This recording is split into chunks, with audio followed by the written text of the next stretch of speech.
Earlier this morning, Ontario Premier Doug Ford announced a plan to strengthen security on land, water, and air along the Canada and U.S. border.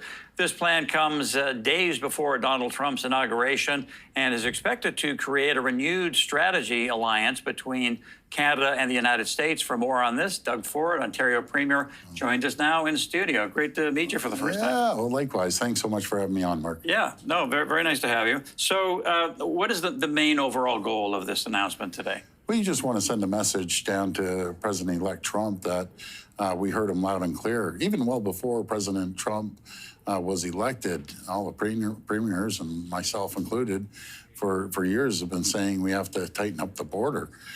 So that's exactly what we're doing. We put our plan forward. We'll have 200 OPP officers out there working collaboratively with CBSA, RCMP, U.S. Border Patrol, and DEA to stop the flow of drugs going back and forth across the border, the flow of illegal immigrants going back and forth, and the flow of guns that we know over 90% of these heinous crimes here in Ontario are committed with guns that have been shipped in from the U.S.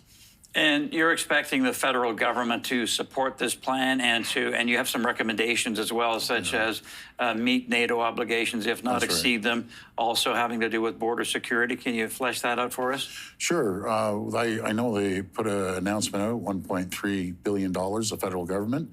I just haven't seen the plan. We have to get Minister McGuinty. I think he's the new kind of border czar. He has to come out and give us a plan, a concrete plan on how he's going to support the CBSA officers and the border. And when it comes to 2% NATO commitment, I have to give my colleague, Premier Rob Canoe from Manitoba. He's been pushing this as well, and he's an absolute champion. We can't continuously just rely on the U.S. to protect our country. We're part of NATO. We have to fulfill the commitment of the 2% minimum. Now, in terms of President-elect Trump, you've been premier since 2018. I'm curious about your previous dealings with him and how you deal with him, and how do you think he'll react to this? Well, you know something, he should be happy that we're securing our border. He should be happy that we're committing the premiers. We have to get the federal government on side, the 2% NATO commitment. The only time I've met Mr. Trump was for a fraction of a second at the Trump Tower when he was here, shook his hand, said hello, and he wasn't president at the time. And I guess things are different now. He's the president, most powerful person in the world right now. But we're taking a different approach. We want the AMCAN approach, Fortress and AMCAN. Work together, make sure that both countries are the most prosperous, richest, safest countries in the world.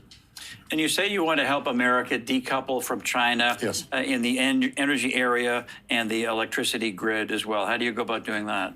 Well, we know just on the critical minerals, China announced that they're going to be cutting off the U.S. We have the critical minerals right here in Ontario, the exact same critical minerals that China said they were going to cut them off. And we have to make sure that we build this AMCAN fortress to protect us from other countries around the world economically and militarily. We know that China is shipping in cheap parts into Mexico, and Mexico's slapping Made in Mexico stickers on and shipping them up through the U.S. and Canada, costing American and Canadian jobs. That's unacceptable. Now, you also, in terms of China tariffs, you want the feds to match any U.S. tariffs on China. What's the importance of this, and what could be the consequences of a potential trade war if they did that? Well, we got to protect our supply chain, and we're so integrated with the U.S. You know, we're the #1 export destination as a country to 28 states. I'll speak for Ontario. We're the #1 export destination to 17 states and #2 to 11 other ones. The auto sector, the auto pack's been around since the 1960s. Parts can go back and forth 7, 8 times before they get assembled. So we have to protect our supply chain, both the U.S. and Canada. It's interesting when you describe, and it's also, I think, important to remember the size of Ontario's economy and the amount of trade. If it were a standalone country, it's substantial. We'd be the 3rd largest trading partner in the world to the United States, Ontario alone. And we're the #1 export destination, Canada is, to the U.S. So we're their #1 customer. You look at other areas, be it potash, at 87% of the potash from Saskatchewan goes down to the U.S. to keep their agricultural sector moving. Uranium that comes from Saskatchewan gets processed in Port Hope in Ontario here. Keeps the military moving forward. We have the finest nickel in the entire world, high-grade nickel that people want. Who do we want to give it to? Well, 47% goes down to the U.S. for manufacturing and for their military. Our aluminum coming from Quebec is essential for their manufacturing. So there's a whole host of products, not to mention energy, the electricity, and crude oil. So there's a wide range of goods, and we just want to be stronger, work together. And critical minerals and mining, of course, very interesting for our and relevant for our viewing audience. Yes. Do you think under Trump that the critical minerals there'll be less regulation, less red tape? Is that the goal, to get things moving? Yes, we have to do that. You look at any other country, big mining countries, they don't take 10 to 15 years to get a permit to get in the ground. We have to cut out a lot of the red tape and bureaucracy and regulations and get the shovels in the ground, per se, and get those critical minerals out to market as quickly as possible.